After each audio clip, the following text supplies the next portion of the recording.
Load it up, big boy. I want to see the ending. It's taking a while. Holy shit. Nocturnal, nighttime. Andrea and Maida. I'm sorry, I'm not interesting to you anymore.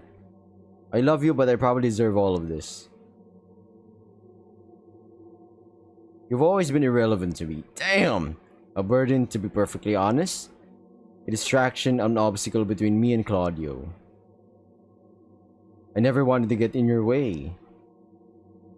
I've always wanted you to like me, but I never made you laugh. Laugh. Why is it so important to have fun, to look happy, to be nice? I'm so tired of your edgelord jokes. All the attention's on you, even Claudio loves you, but it doesn't work on me. Damn. No, trust me, you're wrong. Please, hug me. You're so important to me. What's happening here? I really care about you. I care a lot. Whoa, this video is getting too long. Let me shorten this whole plot for a bit, you know. All three of them suffered in some form or manner from the lockdowns, which all three couldn't cope with being by themselves. At least Maida found some success, but the result is that all three of them were unhappy with their lives, especially from the isolation. It was slowly driving them, I guess, mad, crazy. I don't know. I don't know how that works, but it works, I guess. So what happens when people don't get their shit together? If Claudio gets to ascend, if you're asking what happens to them, what is ascension? Pretty much if they complete the minimum 4, or if I recall 5 mirages, they get to ascend to heaven, as Madama said. Madama. I think I'm pronouncing the person's name wrong. While the other two, let's say Claudio does get to ascend while the other two don't. Maida goes bonkers, kills Andrea, then proceeds to hunt down Claudio, which eventually leads to both of them dying. If Andrea gets to ascend, Andrea's ending is a bit...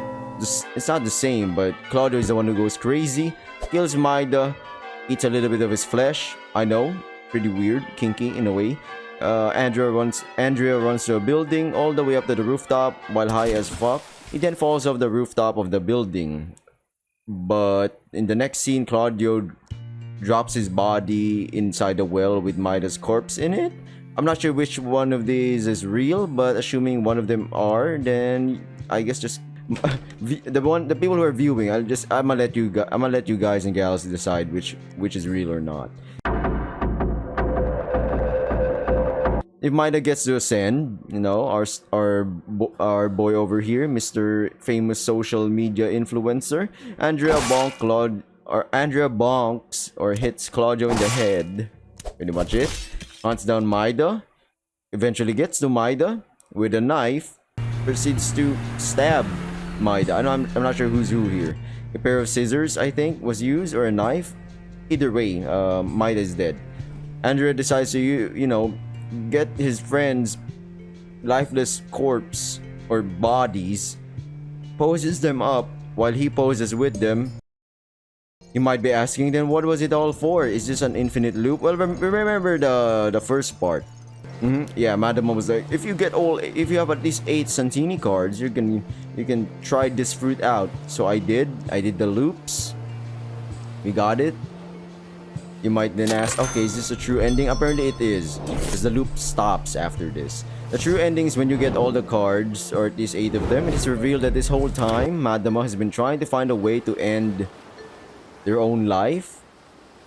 Or rather, they want to be replaced, but to be replaced in this weird space-time dimension thing is that they need someone else to replace the role of whatever Madama was doing. The trio immediately realizing that they were just pawns in some sick game. The trio just decided to leave. You know, they were like, "Nah, we are not doing all this shit again." Thank Christ! I thought I had to do multiple loops again. The next scene, there we go. I'm showing it to you right now.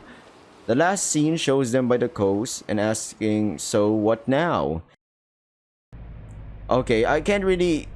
I don't know if my explanation is gonna be canon or not, but from what I've scene from the true ending is pretty much them abandoning all their woes and worries about keeping up this facade of, you know, they're okay, they're all right, there's no problem. Remember, Maida wanted to change. Maida wanted to be acknowledged being him.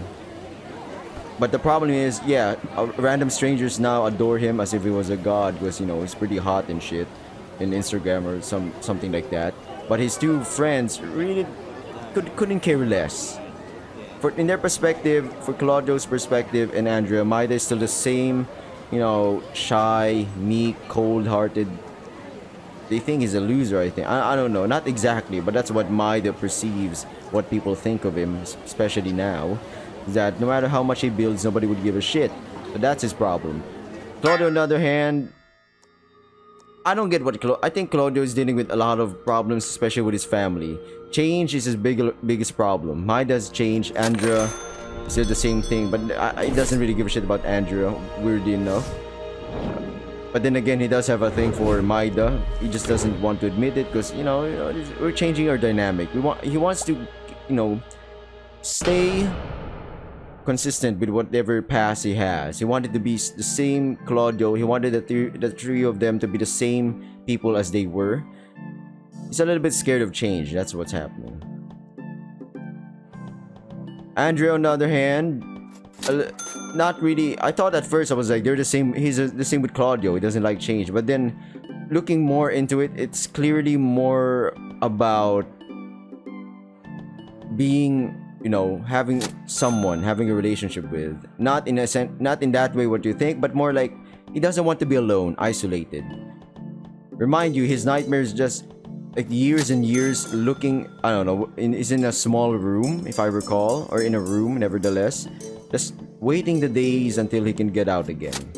Being highly jealous for the people that can socialize. He's a social butterfly. You could say that Andrea wants to go out and be real intimate with people.